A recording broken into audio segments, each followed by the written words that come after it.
வெள்ளை சோளம் களி கிண்ட போகிறோம். வெள்ளை சோளம் ஒரு கிண்ணம், அவல் ஒரு அரை கப், ஏலக்காயும் இதுலேயே போட்டுட்டேன். எல்லாம் வறுத்தாச்சு.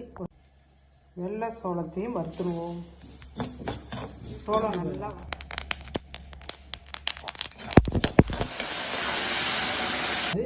பச்சை பயிறு ஒரு ஸ்பூனு, இதுலேயே வெல்லம்,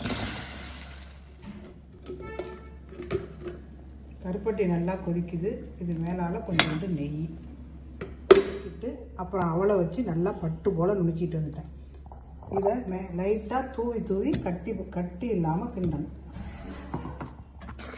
அப்படியே சிம்மில் மூடி ஒரு 2 நிமிஷம் கூட.